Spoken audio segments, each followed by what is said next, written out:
So that curiosity, that's a great energy to have as a practice owner and a business owner, is like being very curious about what's going on and having the data in front of you, whatever shape or form it might be, builds that curious energy, builds that inquisitive sort of approach of looking into things, because you sort of feel like there are things you can discover.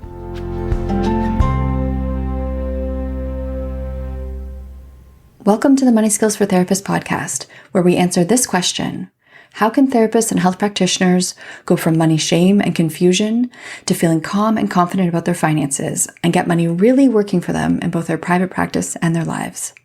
I'm your host, Linzy Bonham, therapist turned money coach and creator of the course Money Skills for Therapists. Hello, and welcome back to the podcast.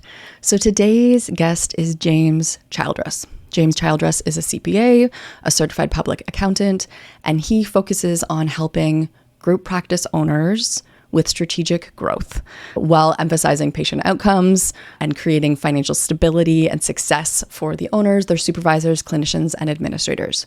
As you'll hear in my conversation with James today, he has some really helpful wisdom that he brings in from the general business world, which, you know, in the therapy space, we don't always get reached by these kind of like larger pieces of business wisdom about being able to take information apart, take perspective on your information, about bias, recognizing your own biases as you're running your practice.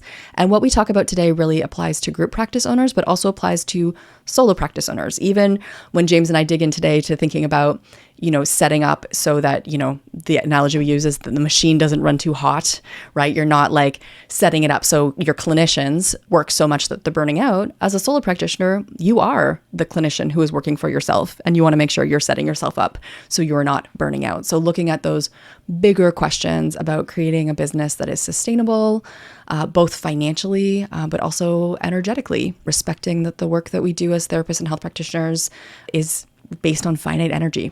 So there are lots of interesting highlights in my conversation today. Here is my interview with James Childress. So James, welcome to the podcast. So glad to be here. Thank you, Linzy. Yeah, I'm excited to have you here. So James, for folks who are listening, you know, tell us just a little bit about what you do so they can understand kind of your experience with working with therapists.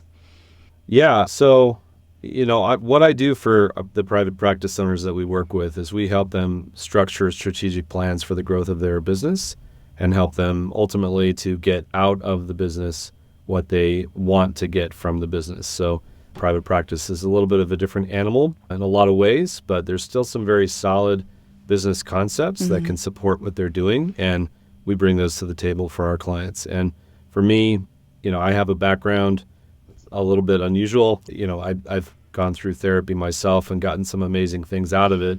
And so we also put all of that into the context of what I consider. I consider what's happening between therapists and their patients to be really just a sacred space. And there should be nothing that disrupts that, but everything that we can get from the business world that's solid and reliable and can produce worthwhile results for our clients, we apply that in that context of making sure that sacred space is kept the way it needs to be kept. So, yeah. And I think that is a really important consideration, because I do see sometimes folks from like the general business space, especially like the coaching kind of world, like the like grow, come into the therapy space and not understand what's different about it and not understand that sacredness, but also the vulnerability that our clients have to us, you know, like our obligation as health professionals to really be mindful of our power. Lots of folks in the business world do not understand that balance that we have to strike, and will give advice that actually is contrary to therapists' codes of ethics. So it's nice to hear how mindful you are about that piece of the work that we do.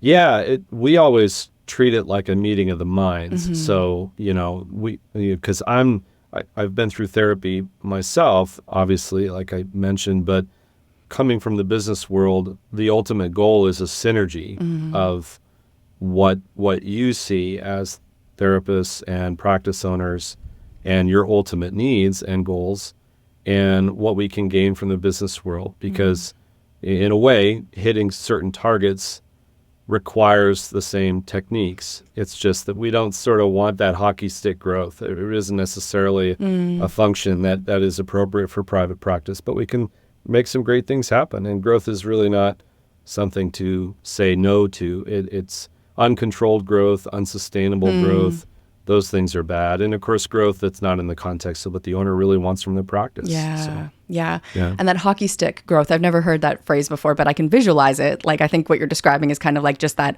upward arc, like never ending upward growth is not actually something that makes sense for practices, like private practices is what I'm hearing.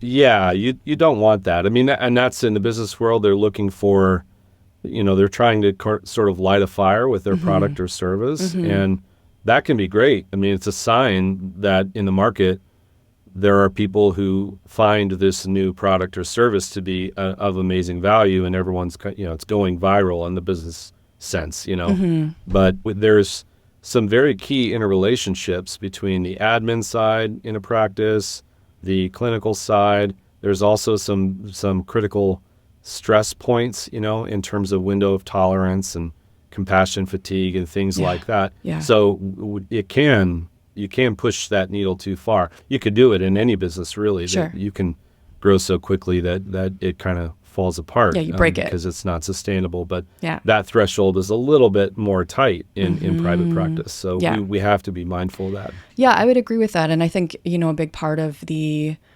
factor there that comes to mind for me is you're working with emotional energy and emotional resources. And like, that's such a finite resource that people have. So for instance, like for group practice owners, and I'm sure folks listening, many folks have maybe worked for group practices and experienced this or worked for agencies where like, if you're treated as though you have kind of endless emotional energy and you can do endless good sessions, then of course people are going to tell you to do 7 sessions a day because that's max profit for the business, right? Like on paper, that's that hockey stick growth, right? It's like, well, if everybody just did 7 sessions a day, we're going to be rich, but that is not possible, right? Like that's way beyond what somebody can do.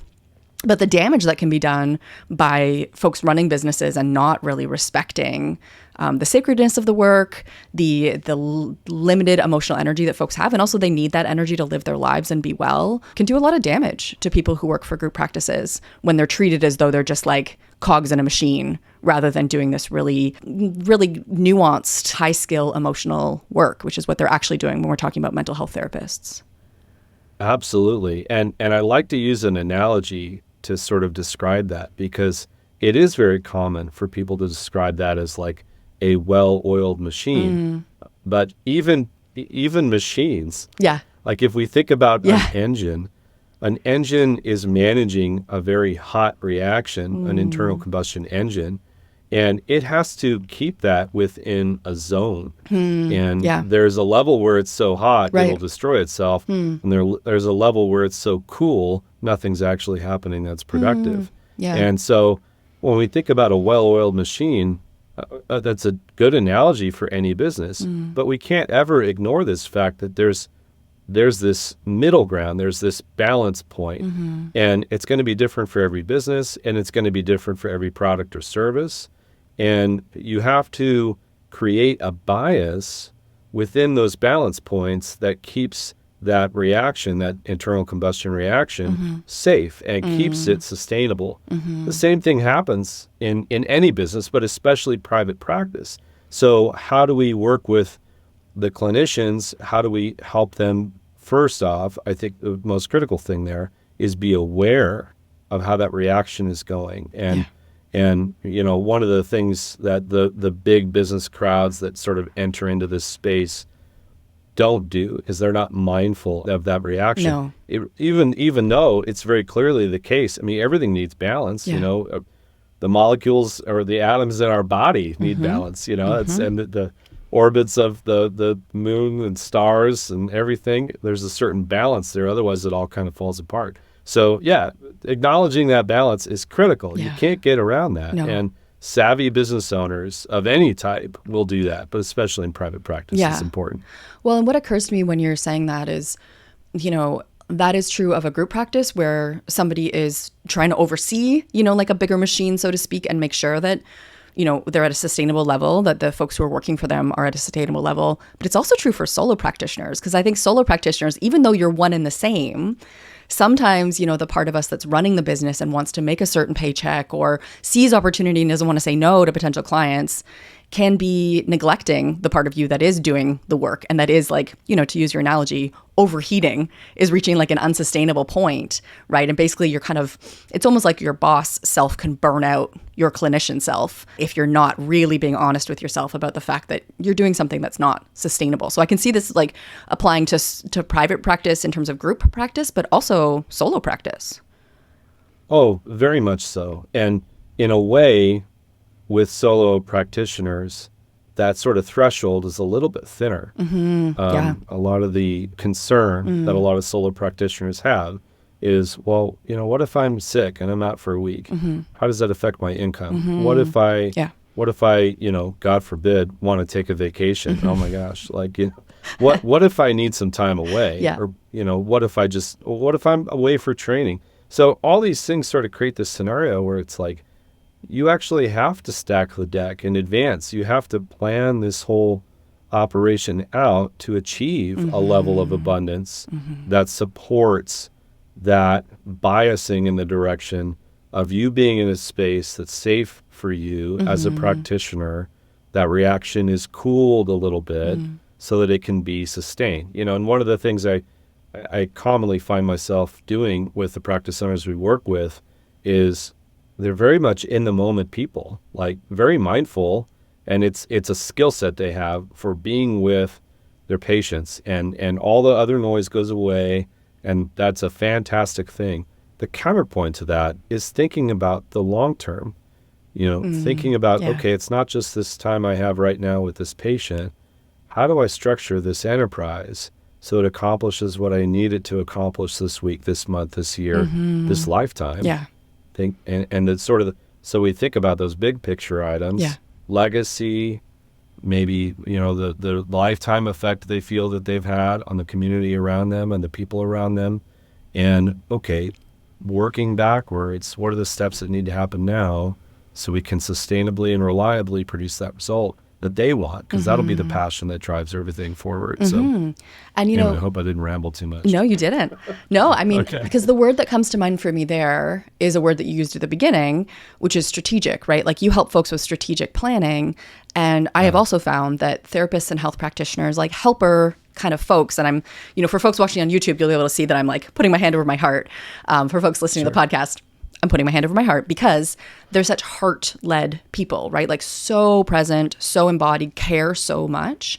And as you said, that's this beautiful gift to be able to just like be with your client or your patient and really like zero in on what they need in that moment. And like when I was a therapist, I remember it's almost like it's like the Matrix, there's like all these things coming down around me of like, oh, I'm noticing that little thing and I'm noticing this, but I'm also remembering 3 sessions ago that was a little bit too much when we went there and I'm not really reading that I should go there. Like, it's like the analysis that's happening, all the information that you're processing is so intense in that moment. And so much of our energy goes towards providing that great service and really holding the space for people, whether it's with mental health work or with manual practitioner work, like really zooming in and listening to somebody's body. But it's hard to then also be zooming out and thinking like big picture and thinking, okay, how am I structuring this so that, as you say, like I have time off built in. So if I'm sick, it's not a big deal. That's kind of almost like it's a different mode to be in.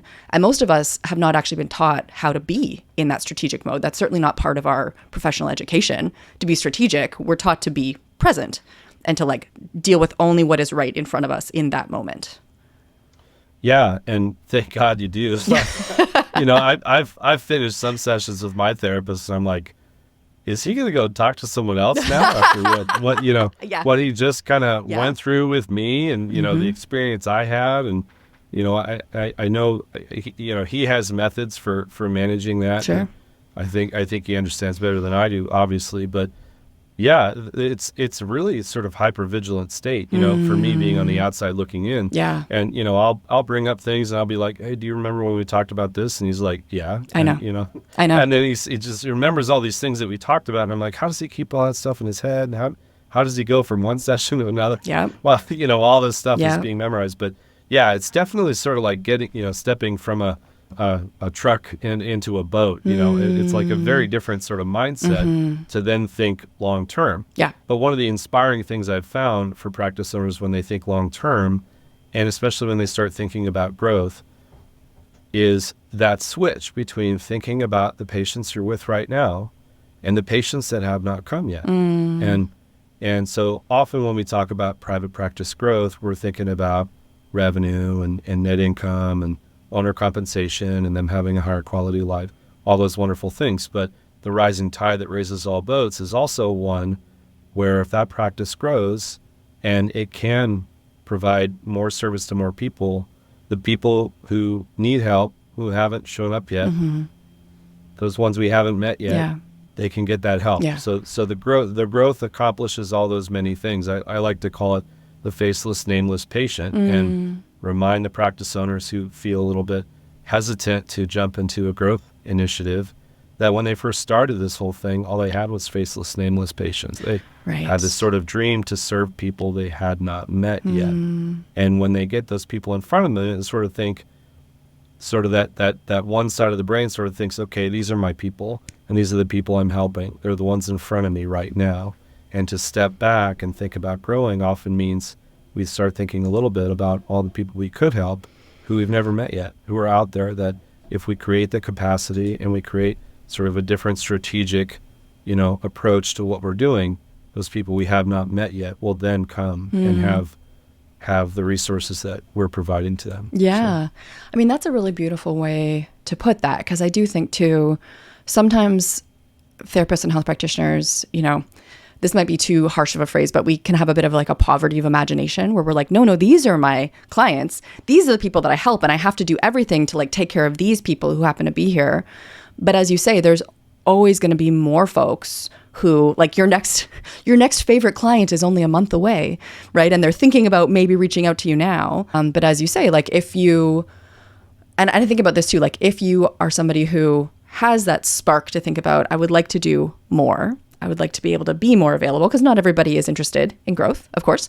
But for folks who are, it's like, if you don't set yourself up to grow and increase capacity, then you're not going to be available to, all of those nameless, faceless folks who are thinking about reaching out now, right? Or who are starting to think about looking for help and are going to be reaching out in 3 months. It's kind of creating that future capacity is what I'm hearing when you set yourself up for strategic growth. Yeah, you want to be open to that. And it's not at all a negative thing. And I like the flavor that we're really kind of on here. There's nothing wrong at all about focusing on intensely and caring for the people who are in your space right now. I mean, that's where it's at. That's what we're talking about. That's what we're trying to support. Yeah.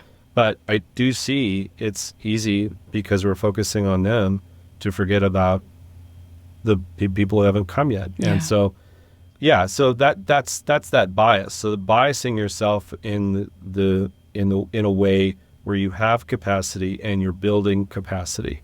And so you're like that engine analogy that we kind of talk about. We're keeping that thing cool, and we're doing everything we can to help it be cooler as it provides more, in this case, power to the wheels. And so that rubber meeting the road, which is, that analogy is also a good one. Yeah. The rubber meeting the road is the service for the patients. And I haven't really met a therapist yet who hasn't wanted to serve more, because they've got big hearts and they really want to serve more. But they definitely don't want to do it to the detriment of themselves, because then they can't serve. Like, and you mentioned something about 7 patients a day. One of the very odd experiences I had recently, I met with a clinician, and we were talking a little bit about her goals and what she wanted to accomplish. And she told me she was doing agency work, but she wanted to go back into private practice. And she said the agency she was working with, I almost can't even say it. She said they were having her do 8 sessions a day. And I after talking with my therapist, my clients and everything, I was like, that sounds unreal. No. But the thing that told me that was totally far out was when she said this. She said, yes, I had 4 cancellations today. I was so glad. Yeah. And I was like, okay, that is not. Yeah. No. That's a sign this reaction is out of control. Oh. This is too hot. Yes. When we want it to cool, so a clinician, I think that's sort of when they're in that worst space they could be in, when it's like, oh, good, people aren't coming to me for help. Yes. That's when that thing is sort of turned around in the That's a wrong sign. direction, I think. Yeah. Yeah, absolutely. I cannot literally imagine 8 sessions a day.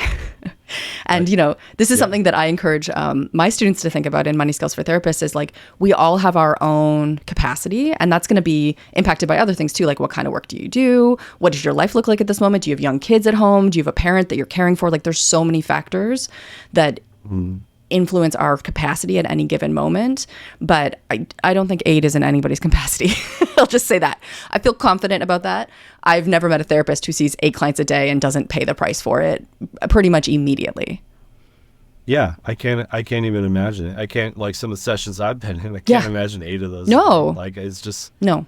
you know, so yeah, I mean, we're you know, everyone I've spoken to sort of has this kind of set point and of their general expectation. And often it's like, okay, someone's full-time, maybe 25 to 28. Yeah. Okay, that's kind of, but it's very personal. Yeah. And I think that's the other thing that's very important is if you're in solo practice, it's good to be very acquainted with, like, where is your set point? In, you know, where do you feel comfortable? And it might also depend on what issues you're working with in terms of what patients. Yeah. And it also, dare I say, might be affected. Your bandwidth in your sessions and your sort of set point for how much you can serve may very well be influenced by how much money you're making from what you're doing. So it's going to be a lot harder to really apply yourself in those sessions, really feel energized, really feel that ability to communicate with your patients if you sort of feel like things at home aren't going well. Because you don't have the resources to make this, that, or the other thing happen. So to a certain extent, the financial picture is very much a nurturing of the ability for these therapists to perform at the level they want to perform. Absolutely. And so I guess that's where we kind of get back into those thoughts of, you know, not being afraid of the numbers. Yes. And not being scared of really wanting a good financial result. All those things are part of the picture. They are. And I think, you know, this is a lot of the work that I do with folks, you know, at the solo and group level is making friends with that, accepting that, you know, that our financial health is part of our health. And if you are only making $45K a year and you're supporting your partner who cannot work, like, you are stressed, right? And you're not okay. And you're not able to meet your own needs. And you're not able to give yourself the care or the ease or the space, whatever it is that you need. There's no way that's not affecting the way that you show up for your clients, right? And we can think about that in terms of, like, the impact on you as a worker, you know, if we want to think about it like that, like just that it makes a bad work environment for you, but also it's going to be impacting the quality of care that you can give folks, whether or not we want to acknowledge that as therapists.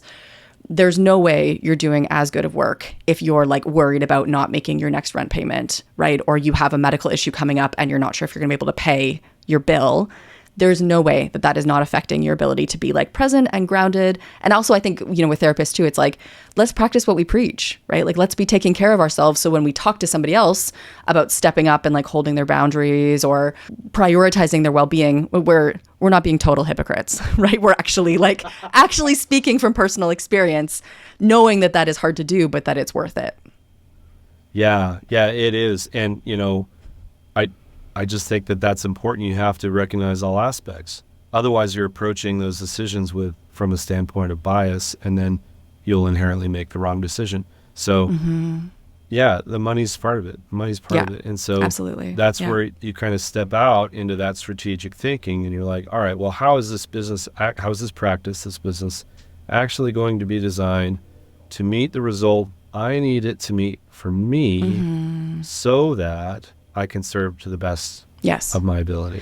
Yeah. Because, you know, there's a lot of sort of degrading of the results that can happen. So, you know, some practitioners are really good in certain areas. Some of them are, you know, other areas are new, or this is really not their focus, so they don't kind of relate to people in that particular issue. But if they're struggling, they'll have a tendency to maybe take on patients they don't feel as comfortable serving, or they don't feel like it's their core competency. Well, okay, we can see kind of in that sense, that's one area where the financial aspect might have forced them into a bias that might lead to a different result that's not as good for them and their patient. So being real about those things, I think, is important.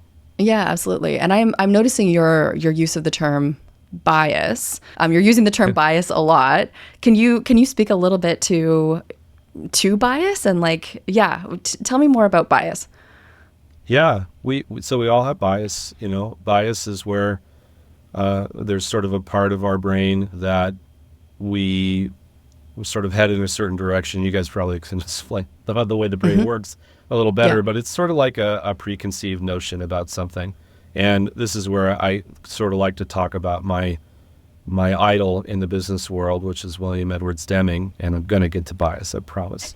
William Edwards Deming is who is responsible for what they call the Japanese economic miracle.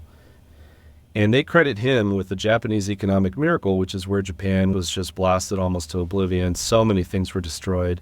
They didn't have infrastructure anymore. And in 20 to 30 years, Deming took them to being the third largest world economic superpower. Just to clarify, like after World War II that they were blasted? Is that what you're referring to? Yeah. Yeah, exactly. okay. Yeah, World War II. Before World War II, and the incentive for Japan to get into the war and fight so hard, before World War II, they were in some very dire straits. They had some very difficult things going on there. So after, it was even worse. But Deming went there, and he went there with a very compassionate approach to business. One of the things Deming said, we can look to the things he said as pillars in what we do. And one of the big things he said is, without data, you're just another person with an opinion. Because he felt correctly that people, and especially in business, tended to do things based on hunches. They tended to sort of go with their gut. And that was kind of a big thing, go with your gut. If you feel this is what you need to do it. Well, that's going to be a bias. And that's going to be often what we find in business is the entrepreneurial business owner will rush to a conclusion because they feel, some people call it a hunch, some people call it a gut feeling, but a lot of us who are really involved in making excellent decisions, we can call it bias. And so that's going to be where your former experiences guide you in sort of this vague, in the gray kind of way, but you sort of just feel it's the right decision to make. Well, Deming was not okay with that. He always said, gather data, inspect what's going on, figure out what's going on, gather as much data as possible. So, long story short, we're basically just putting a lot of weight into that guideline of really sitting down, being clear, what should happen, where should the direction of this thing be, what does the practice owner actually need to get from it, what have the prior results been, sort of collecting data. And data doesn't have to be a bunch of figures. It can be a list of core competencies. It can be a list of key objectives. It can just be a list of what's gone well in the past and what hasn't. That's also another form of data. And if we assemble all those things and we start being very real about what we've observed, what our intentions are, and what directions we want to head in, that can guide these decisions so much better than sort of saying, oh, I just kind of have a hunch, which we would call, sort of a bias. So. Yeah, absolutely. And because you had mentioned earlier, this idea of, being with the numbers. I don't know if you said making friends with the numbers. That's a phrase that I like. Yeah, it's good. That's so important, right? Because as therapists and, I also work with group practice owners as well, as it's as you say, we're very, you didn't mention this part, but I'm linking back to what you're talking about earlier. We are very embodied people, right? Where there is a lot that happens in the body and there's a lot of emotions and we're aware of kind of all of these things that are happening at all these levels that can guide you. And sometimes though, that doesn't set you in a direction that's actually strategic, going back to that word, right? And so it's, bias. This would be the use of your word bias. And what I think about, to use a therapy phrase, is there's this concept of wise mind, where it's you're in the body, you have that somatic connection that you're with your feelings, you're noticing your feelings about something, but you're also in your thinking brain. Both of those are online at the same time. And I think about the thinking brain as what you're talking about with data. You actually have information. And with these two things together, with connecting with your feelings, how do I feel about this? What do I actually want? And data, you can make strategic decisions. But without both of those things, you're likely to put yourself out of alignment and make decisions that don't actually feel good at the end of the day. Yeah, absolutely. Going with your gut, you can sometimes find yourself way off course after a long period of time. And again, neither one is they're excellent tools. It's just use the right tool for the job. But an example kind of combining them both, you can quantify qualitative data. So as an example, one thing that I asked my clients to do is keep what I call a pain points journal. So at the end of the day, take 2 or 3 minutes, write down 3 things you didn't like how it went. And after a while, we see a trend, and we see things that show up, week after week. We see sort of one-off things that might be significantly impactful, but you can sort of quantify that, and you can say, oh my gosh, you are spending way more time working than you realized. You are dealing with this problem every day, and it's actually taking several hours pretty regularly to manage it in that way. And then we can start sort of picking things apart. We can say, why are you doing your own payroll? Yes. Why are you doing your own accounting? You might want to get some outside help.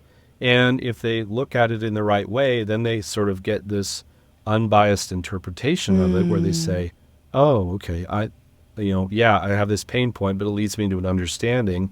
I've been spending this much of my time doing this thing I could delegate out. And, shocker, I could serve more patients by not doing this thing, which isn't my core competency. Yes. And sometimes you just see it because you make note of the emotional experience. And the emotional experience can lead you to a real understanding of something that's functioning poorly in the business. So the emotional experience is sort of, it is a data, it's a data set in its own way. And so it's all valuable. It's all valuable if you treat it the right way.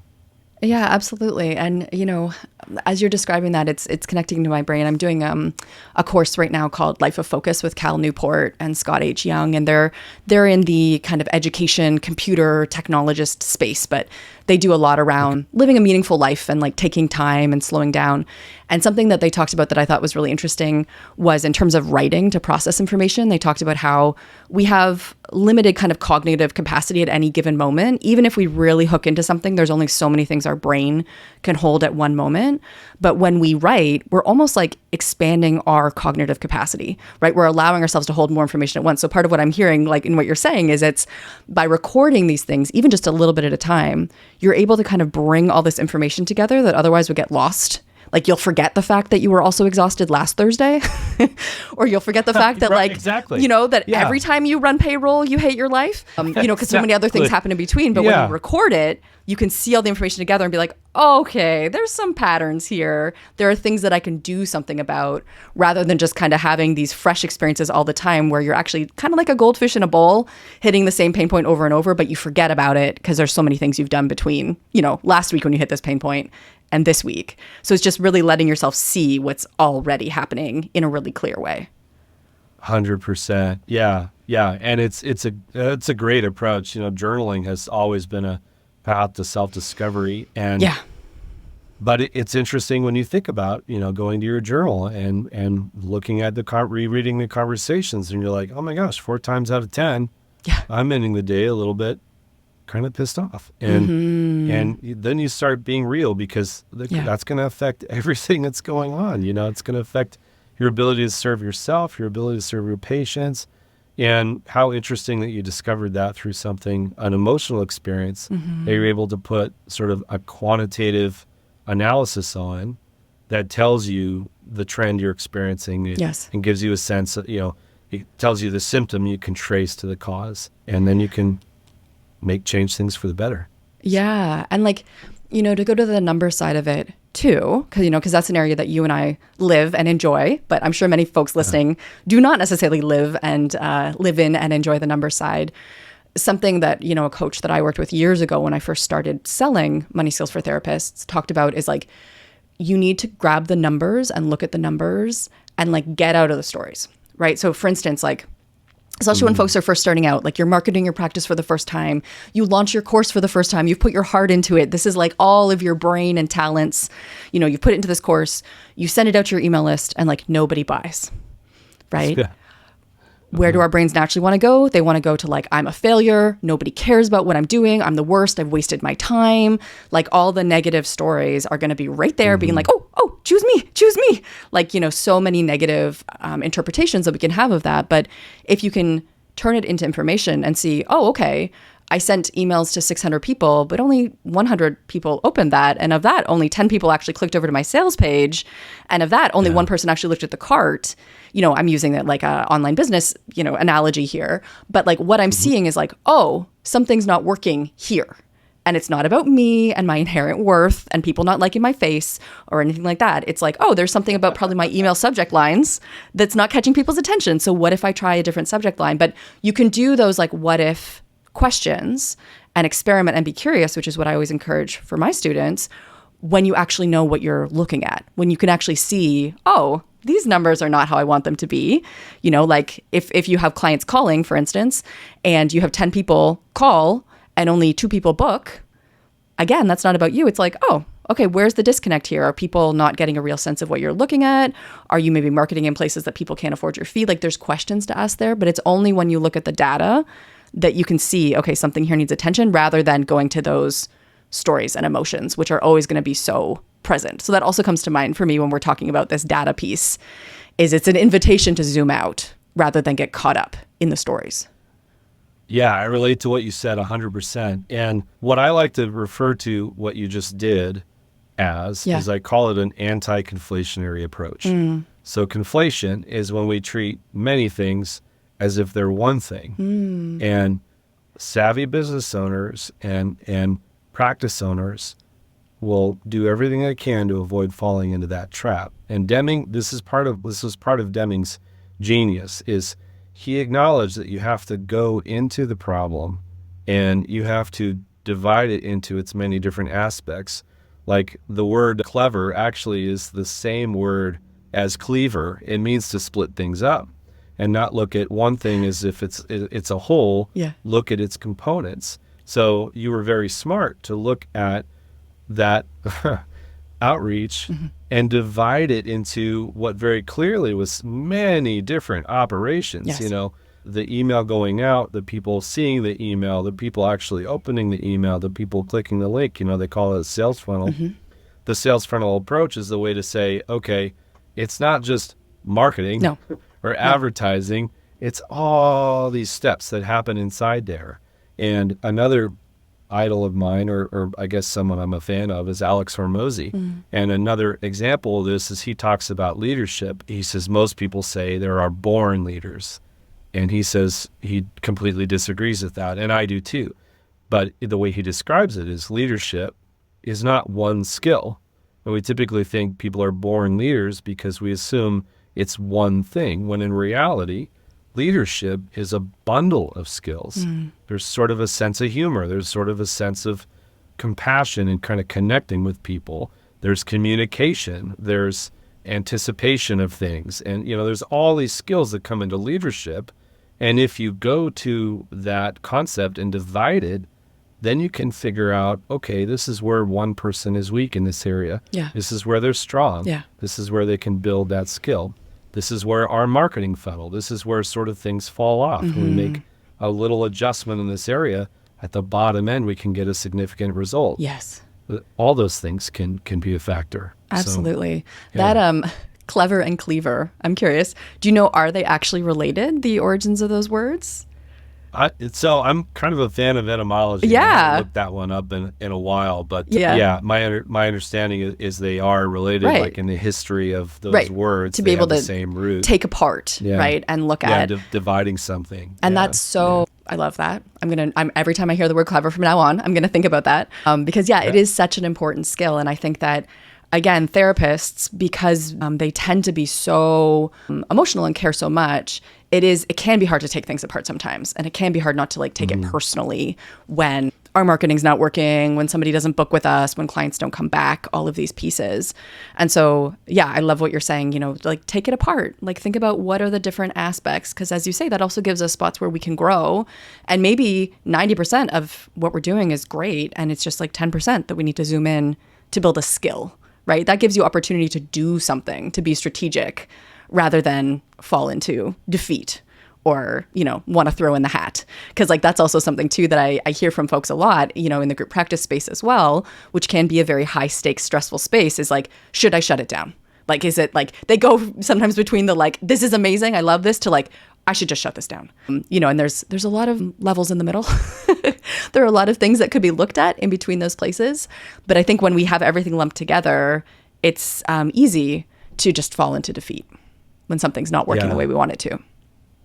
Absolutely. Yeah. And that's, in a way, that's sort of a form of scapegoating. Like if we look at the business or the practice or whatever, and we just say it's not working, well, we're kind of bundling the whole thing together. Yeah. There's always going to be things that are working well and things that are working poorly. And one of the greatest early gains we sometimes get with clients, it's just showing them something that is just creating a loss and sort of taking the whole thing and putting it off balance. And then we say, just put some effort into here. You could coach this area up or build it up in a way. Or if you wanted an immediate positive impact, just stop doing that. Because maybe that's the thing that's not working. So divide it up. Look into the issue, and the bias you kind of see with that is there's a bias to considering many things as just being one thing. Yes. It's a lot easier on our brains, right? Yes. Because we can say, the Republicans are the problem or the Democrats are the problem. Yes. Well, as opposed to seeing, well, there's nuanced conversations that are inside of that. Or, I'm sorry I brought up politics, That's okay. but it's an area where there's a lot of scapegoating, right? Where people don't see there's nuance to the people who are you're being voted on. There's many different issues, and you can't just sort of wash the whole thing as being one thing. So dig into the details, and it doesn't have to be perfect, but just try to split things up into all their parts. Try to split those parts up into their parts. Give some sense of weight to what matters most and what is weakest. Put your attention there. And you'll get some. You'll get a better direction. So. Absolutely. I mean, I personally find it very grounding, right? When I can have the data in front of me. This is obviously why I teach what I teach, and it's probably also why you do what you do. Like we have that love of the information. But I see that too for my students, and I'm curious, like the impact that you see with the group practice owners that you support as well, of like, what do you notice shifts for people once they do start to take things apart and see the component pieces? What becomes different for those folks that you support? There's a curiosity that comes up. So when the data is available, so one of the things we do on our platform is we put it's meant to be a coaching tool, but we can put the activity of all of the clinicians. And so an owner and then the supervisors, sort of what they're hungry for is a sense, they're looking for symptoms that a clinician could be struggling, and for a variety of ways. Maybe they're not getting referrals, maybe they're having trouble with retention, whatever that might be. But so we're looking for reporting to show that. So when that data is available to them, I almost always, when we're on a call, see them like lean in and like, they're look and they're like, oh, what does that mean? Because it's like discoveries are happening, and they're starting to sort of, see the results of the experiment, which is, ultimately hiring someone and coaching their behavior up. It's kind of an experiment. You're trying to see, how is this going to work out? Can we control this and have it go in the right direction? But they see that. So that curiosity, that's a great energy to have as a practice owner and a business owner, is like being very curious about what's going on and having the data in front of you, whatever shape or form it might be, builds that curious energy, builds that inquisitive sort of approach of looking into things, because you sort of feel like there are things you can discover. So if you're not creating data, if you're not harvesting data, that's not going to be there. And you're going to sort of feel this sort of numbness, like, I don't know what's going on. Yeah. I don't know even what the levers are to push or pull. And it sort of feels like you're stuck.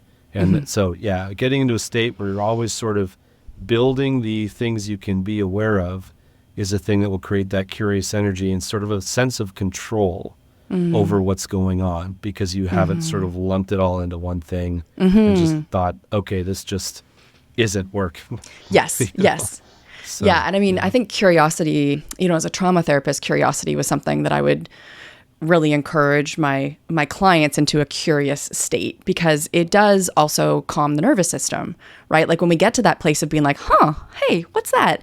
Like we are getting out of trauma responses, we're getting out of stress responses, and we are getting like our whole brain is coming online, right? When we're into that like discovery, problem solving, surprise, like we get to start experiencing this whole other positive range of emotions. And I'm also thinking too, when you pull things apart, you also get to see what is working, where you're like, oh, we don't need to mess with that at all. This thing over here is great. So I can stop worrying about that and I can just focus my energy over here on this thing that I can do something about that needs attention. There's also relief in that, to be able to see, wow, we're actually doing really well in this area, which again opens the door to all these other positive emotions like relief or even pride, right? And those things can exist alongside a problem that you are approaching to solve, right? They can coexist, as you say, once you pull these things apart. Yeah, and if you split it apart, you see the things you're doing well, that'll create some confidence. Yeah. It'll inspire you to, okay, we did that well. Yeah. So we just need to focus over on this area and get that tuned up. Yeah, so, love that. Yeah. So James, for folks who are listening, can you tell us just a little bit more about who you serve and what you do and where people can find you? Sure. Yeah, we serve practice owners, and they can find us at cacadvisors.com. We are very interested in meeting people, so our tools may not be the perfect solution for everyone we meet with. We're very mindful of that. So there's no hard sell in this type of thing. And I'm just a big fan of meeting people in this space and finding ways that we can help them. But our website is CAC Advisors, capital C, capital A, capital C. And there's a little bit more background on us there and how we serve and some resources. Just did a presentation at the AACP Psychopharmacology Leadership Summit, and we put the outline for that and a bunch of the resources for that online. So there's some cool stuff on there, and ultimately we'd love to meet anyone who needs a little help, even if it's just a 15-minute chat cheerleading them to succeed. So great. Wonderful. Thank you so much for coming on the podcast today, James. Thank you, Linzy. Appreciate it very much. I really love James's emphasis on taking things apart. That like clever cleaver thing is still sitting with me. I love that, because it is so true. When we can take things apart in terms of the problems we're having with our private practices, in terms of the questions that we have, the things we need to learn, it's less overwhelming, right? When we can break it into like those component pieces. And as we talked about too, sometimes when we break things apart in our business and we start to see them as all these separate pieces, we can also see what's working and not just what's not working. So you don't need to throw the baby out with the bathwater. If your client load is down, you can take things apart and start to understand where is the piece that is not working, and you can just address that, right? Rather than just feeling overwhelmed by all of it. So such a helpful perspective from James today. I really appreciate him coming onto the podcast. You can follow me on Instagram at Money Nuts and Bolts. You can also watch this episode on YouTube, which maybe you're doing right now. If you like to have some video to go along with your podcasts, check out our YouTube channel. We're at Money Nuts and Bolts. And if you're enjoying the podcast, as always, it's so appreciated if you can leave me a review on Apple Podcasts, because that is the best way for folks to find the podcast and benefit from these conversations. Thanks for listening today.